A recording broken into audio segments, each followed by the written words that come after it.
বার্তা এক নজর। আরামবাগে বিজেপি কর্মী সম্মেলনে উপস্থিত অভিনেতা মিঠুন। বিধানসভা নির্বাচনের আগে অভিনেতা তথা বিজেপি নেতা মিঠুন চক্রবর্তী এলেন হুগলি জেলার আরামবাগে এসে তিনি কর্মীদের এক প্রশ্ন উস্কে দিয়ে উত্তপ্ত করে গেলেন। সাংবাদিকদের প্রশ্নের উত্তর দিতে গিয়ে তিনি বলেন, আমি কর্মীদের বলছি, মার খেয়ে আসবেন না, মার দিতে এলে পাল্টা মার দিয়ে আসবেন। এইভাবেই উস্কে দেন তিনি। তবে এদিন আরামবাগে তার কর্মী সম্মেলনে কর্মীদের সেইভাবে দেখা যায়নি।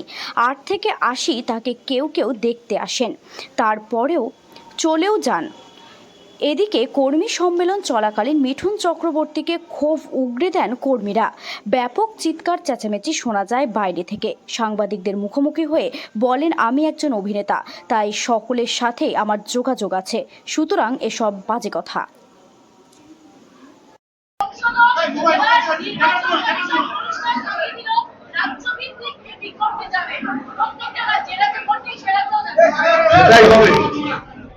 সেটাই হওয়া উচিত, তো সেটাই হবে।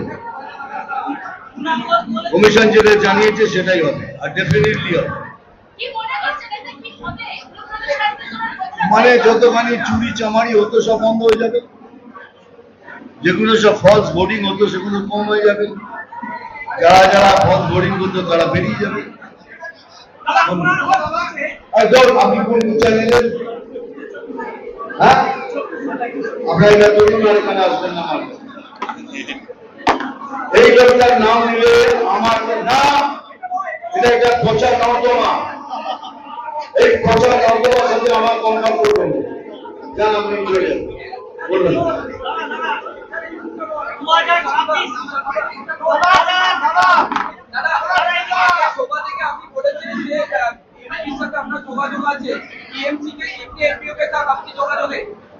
দেখুন, আমি একজন অভিনেতা হিসেবে আমার সাথে সবার যোগাযোগ আছে, কিন্তু কেন ওনার নাম বলবো?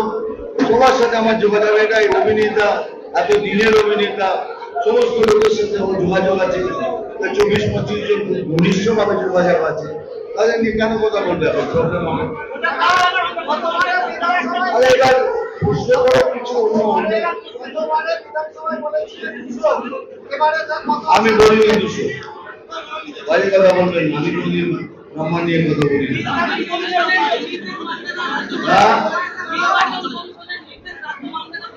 রাজ্য কি মানবে না? সবাইকে মানতে হবে, রাজ্য না বলে হবে। কেন এই জন্যই, যারা যারা এসছে তারা কোথেকে এসছে? পশ্চিম বাংলার কোন লোককে ভাগ করে দিতে পারলে তাহলে আমরাও প্রতিবাদ করব। এরা কারা, কোথেকে এসছে সেই জবাব দিন আগে, তারপর আপনার জবাব দেব।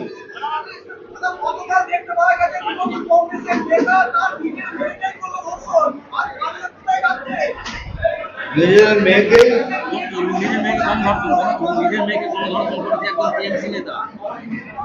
এগুলো তো খুবই সেন্সিটিভ কথাবার্তা, এগুলো নিয়ে এইভাবে কথাবার্তা বলা যায় না।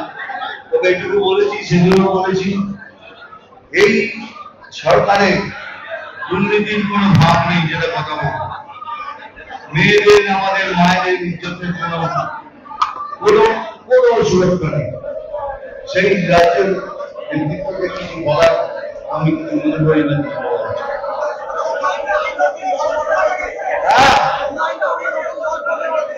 হুমায়ুন কবির সেটা আপনারা নিচ্ছে, আমি কি বলবো? হয়ে গেছে, থ্যাংক ইউ ভেরি মাচ।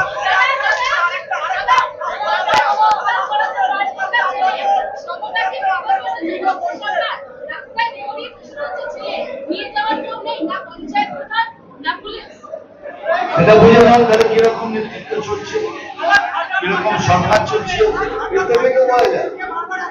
আমাকে প্রশ্ন করে লাভ কি? যেটা আপনি বললেন সেটা কি বোঝা যাচ্ছে সরকার কিরকম চলছে? বলুন।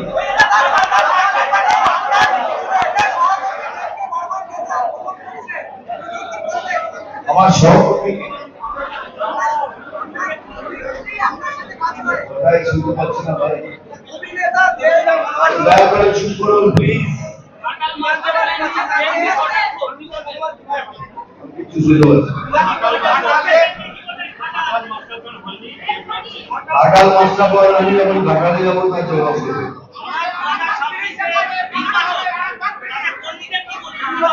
বলবে যে জবাবটা দেবার দিয়ে দিতে সেখানে নিজেদের ব্যাপার।